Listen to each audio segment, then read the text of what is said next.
Good evening, ladies and gentlemen, and welcome back to SF Live. I'm your host, Myrna Lim. Tonight we have a very, very special guest. We all love to watch movies from different countries. We all love to see foreign films and watch at the Oscars who wins the foreign films. Tonight we have a special guest, Mr. Michel Shehadeh, who is the executive director of the Arab Film Festival in San Francisco. This organization has been going on for almost 15 years. They're in San Francisco, they're in Los Angeles, and we will be looking at certain clips. There's about 5 different movies that they've shown to the public which have won different awards. So I'm really delighted because we, as usual, will be learning a lot from this segment tonight. Good evening, Michel. How are you? I'm doing fine, thank you. Thank you so much for joining us tonight. Pleasure to be here. So tell us about the Arab Film Festival. What does it take for a filmmaker to participate and, most importantly, to win? You have award-winning films here. Well, the Arab Film Festival has been going on since 1996, and we have developed a good submission process where people can through our website, submit their films, and this process has been working for us. We get the best Arab cinema that there is, especially the independent Arab cinema, and we have developed the Noor Award. Noor is a word in Arabic for light. Yeah, like Queen Noor, right? Like Queen Noor. Right. And the purpose of this award is to encourage and help and support Arab filmmakers to make more films and to leverage this award to go into other festivals, mainly in Europe and in different countries. Now, the Arab Film Festival has become, as attested to by the filmmakers themselves, the most important Arab Film Festival outside the Arab world. Right. Well, let's see. When we speak of the Arab world, we're talking about a lot of different countries. Right. I've had the fortune of having visited the Middle East. I've been to Egypt. That's the best vacation I've ever had in my life, I think. And then I've been to Jordan, and I've been to Morocco. Fascinating countries. Yes. But they're all sort of different countries, different cultures, right? I mean, so when you look at different filmmakers, one would think that they would concentrate on their culture, on their national culture. What do you think? The Arab world is 22 countries right now. Right. It has a lot in common, but it also very different. So the Arab world is very rich in diversity. Right. We have ethnic diversity, we have geographical diversity, religious diversity, cultural diversity, and you name it. Right. And the people here in the United States and in the West in general think of the Arab world as homogeneous, exactly, as a lump sum one, which is not true at all. Exactly. I am learning through films about the other personalities of the Arab world, about the other regions of the Arab world, and even though we have one language in the Arab world, but many different dialects, and sometimes those dialects differ from one another. Exactly. And the Arab Film Festival's purpose is to show this diversity, this richness, this, if you will, multiplicity of the Arab world to American audiences. Exactly. We need to see that the Arab world is like any other place. It's not homogeneous. It's not one. It doesn't have one image or one voice, but it's rich of images and narratives and voices. And we want to bring this knowledge and this richness to the American public, so they can understand the region not through what they see in the American mainstream media, but through Arab eyes and Arab lenses. Right. Well, let's talk about some of the films, and we're going to be seeing some of these films. Are really fascinating, but for most of the Arab countries, they're kingdoms. So if you are, say, a filmmaker, a cultural sort of activist, it must be very difficult to be able to project what you think and what you feel through the film without taking a lot of risks, isn't it? Yes, of course. Well, the Arab world is not kingdoms. There is a Right. few kingdoms. Right. There is the majority are republics. Right. But the system there is dictatorial system. Exactly. And so the filmmaking, especially the independent filmmaking, Right. became a part of the forces of change in the region. Exactly. And the filmmakers are now, especially the young ones, the Right. independent filmmakers, are very important in the Arab world because they are tackling the issues, the social issues, the political issues, Right. all the issues that is important and useful to the societies of the Arab world. And Right. through those films, the American public can have a glimpse into the Arab world and the issues that are important to them. Right. So what happens is that the Arab Film Festival and those films become a venue, a window into the Arab world. Right, right. Okay, let's look at some of them. The first one would be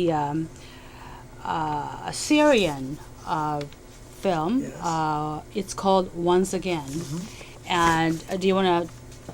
It's about a Syrian army officer. This one is a feature film winner. Well, this is the film that won our outstanding feature narrative film, the Noor Award, and the film is basically discusses the military presence, the Syrian military presence in Lebanon, which was very controversial, which really gained a lot of attention in the West, in the United States, and everywhere else. And this is one of the few films, maybe the only film or the first film, that discusses the Syrian military presence in Lebanon through Syrian point of view. Okay, great. And then talk about some more about it. Well, the story of the film is about the Syrian officers and presence in Lebanon and what they faced in Lebanon through that presence. Here in this clip, you have two Syrian army officers discussing sending a young guy to Syria in a mission. But what's interesting about this dialogue is that one officer is representing the traditional military point of view and one representing a fresh look at military solutions and military wars are not a solution to any problems. So it is really a fascinating scene because it shows you the situation, rain outside, then the electricity keeps coming up and down, the relationship between And it's these black and two. white too. No, it's not black and white. Oh. It's it's color. It's in color, but this scene is in the dark now.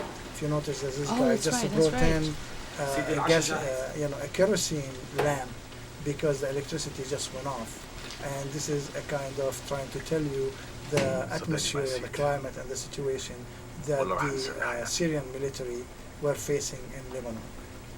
But if you pay attention to the dialogue, this is really interesting because the officer is telling his friend, which is superior, that you're living in a different time, that times have changed, the times of seeing things in black and white, it doesn't exist anymore. Huh, very interesting. And who are these actors? Those are, both of them are famous Syrian films. There's Now, this is another another one. film. أول ما سمعت في عمل Lebanese film. مسرحي And it's about هون بالحبس. really it's سمعت about من jail. الشباب And this طبعا one المساجين الموجودين هون to deal كنت with those, بشتغل بالمصنع. criminals who lost their دخل soul, سجين who بيشتغل thinks that بالإدارة they are not useful, وقال مين that بده they lost يمثل their بمسرحية. humanity. She's trying to bring them back through أنا يعني الفكرة أول شيء أول ما خطر على راسي إنه تمثيل مسرحية فكرت إنه ناس بتيجي من برا بتعرض مسرحية. ففتنا بدنا نشوف شو الجو المسرحي وهيك يعني مش إنه واخذيها جدية القصة. رحت عادي بس كنت يعني واخد العملية يعني إن هي كذبة مثل كل العالم اللي بتيجي بتكذب علينا ويوم مرة واثنين وبتفل وما بنشوف.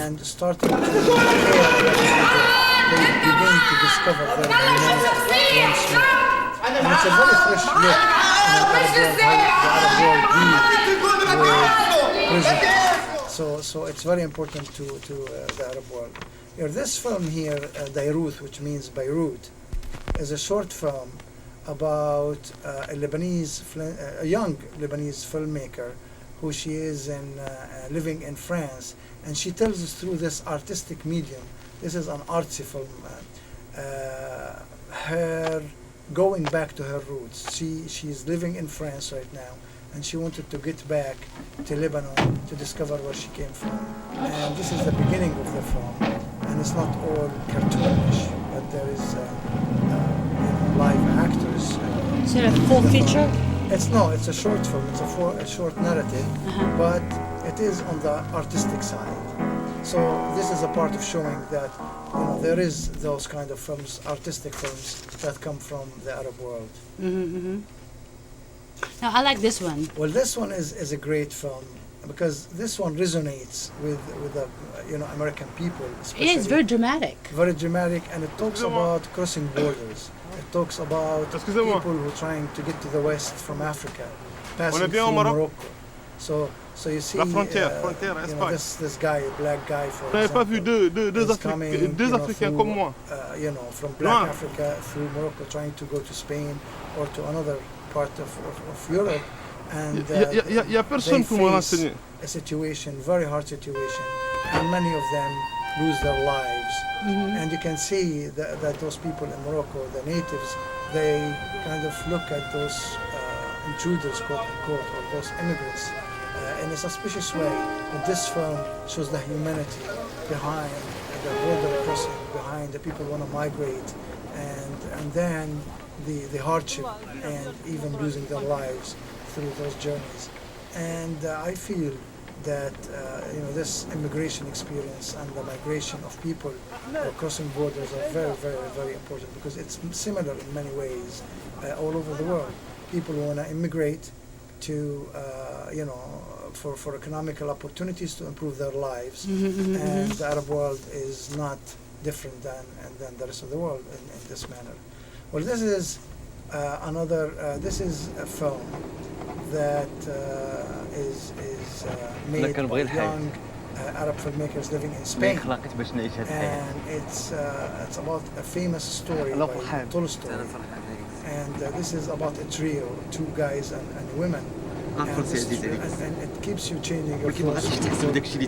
Those two guys homosexuals or not. So it discusses male relationship, gender relationship, هاد الحرب اللي ما بغاش تسالي موات من الاولاد ما كاين غير الحزن والعذاب واللي تتبغيني اجمل واحسن بنت في هذا العالم. Other things is very important film.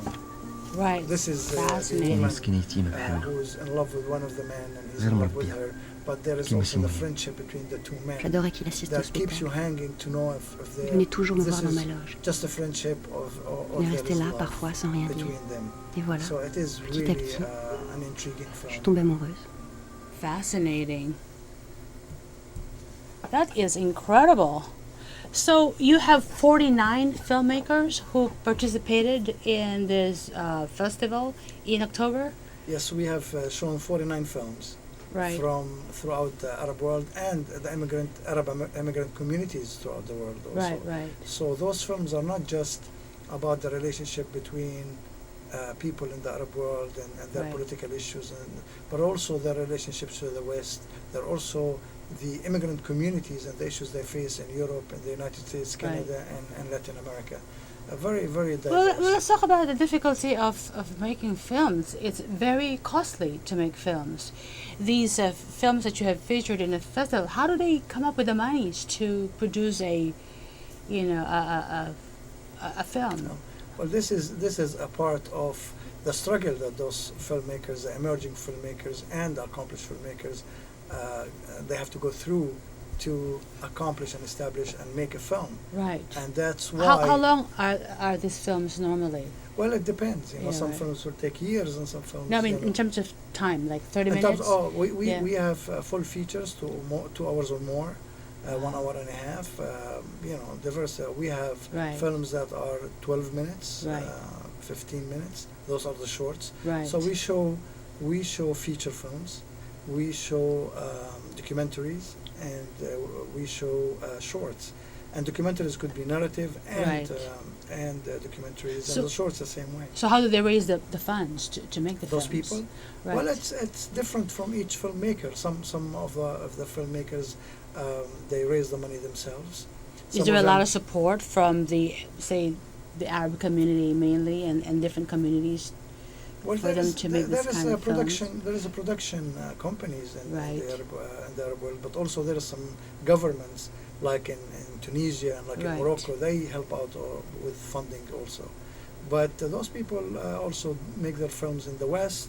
They raise money there, but it's a constant struggle to raise money. That's why we invite filmmakers to come here and also interact with our audience to talk about their aspirations, their struggles, their difficulties in making those films, so the people will have a full picture of not just the narrative and the images in the film, but also the filmmakers and what they go through to make those films. Right. Let's just, for the American public, let's say, here in America we have the Oscars, right? I mean, film hits, there's the few superstars, and they bring in a lot of money, and they get casted a lot. Johnny Depp, Angelina Jolie, I mean, name it, and of course they'll be very successful. Their film will be very successful, but for unknowns, it's quite a challenge. I remember Viggo Mortensen. I think he's one of the finest actors there are, but he had this film, The Road. It didn't really commercially succeed all that much. It's a very stark, dark film. So it disappeared, or it hit, I guess, the DVDs shortly thereafter the release. So the challenge for Arab filmmakers, how drastic is that? Especially these films you're featuring, these are like sort of amateurs and young filmmakers, right? And some of them are very accomplished too. They're not all amateurs, they're professionals, and they're talented, and that's why we do the Arab Film Festival, to give them a breathing room. Those people, there isn't like in most of the Arab world, there isn't the capacity to show. There isn't theaters, many of them. The best places that show films numbers are in Egypt, Lebanon, the Emirates. But for example, in Algeria, I heard that there's only 10 theaters in the whole country. So that's really difficult. But just to be fair, independent filmmaking even in the West is very difficult, even in the United States. Oh, sure, definitely, yeah. So we think about Hollywood only, but there is a vibrant movement of filmmakers, independent filmmakers in the West, in the United States, and they face the same challenges and difficulties that the Arab filmmakers face. And this is one of our goals. If we can bring those filmmakers here to meet their counterparts, their American counterparts, we hope that one day joint projects will start to develop about joint issues, about just to mix the talents and make them meet each other. That's some of our ambitions in doing the Arab Film Festival. Also, the Arab Film Festival have opened a space to prove that the Arab films are commercially viable and they have an audience. That's why 2 of our films have been picked up by major studios and distributed nationwide. Excellent. Which ones are those? One is called America by National Geographic. It's been and one is called Captain Abu Raid that has been picked up by Paramount. And they are both on DVDs. People can rent those from Netflix. Right. And they're really great films if people would enjoy them. They were very, very successful with audiences. These films that you showed are very dramatic. They're serious kind of films. I'm just thinking in terms of the Indian films. They've become very successful in the American market, the Bollywood, and I love watching those, or like the Chinese films, the kung fu and sort of type of films.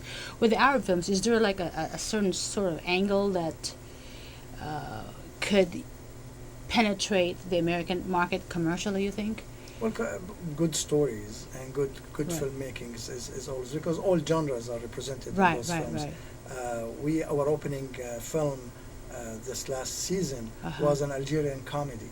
And American audiences were laughing and enjoying this comedy. So there isn't much difference between what make people laugh anywhere. The idea is a good story, good filmmaking, good acting, good beautiful scenery, anything. How about musically? Music that can. I love the music. I think that's what catches people's eyes, and the Arab films have plenty to offer. They are really great, talented filmmakers. The scenery, some of the cinematography is just mind-boggling, and people would love it. They just need the chance to go and see it, and that's what we're trying to do. So how do you promote the festival and the films? Or running out of time. It always happens. Yeah. We use all the marketing techniques. Can people contact you? Yes, people can contact us. We have a great website. We have a big email. And what's your website? Our website is www.arabfilmfestival.org. Oh, okay. And people are welcome to go and have a look, and I'm sure they will like it and enjoy it. Great. Well, as we said, we've got less than 30 seconds to go. So thank you so much for coming. I really appreciate it, and much success to these filmmakers. They're fascinating, good work, and it's very tough, to be talented and not have the venue for it. And I think a lot of the great actors, even American actors, are trying to open and pave the way for a lot of these talented artists. So ladies and gentlemen, thank you so much for joining us, and good night.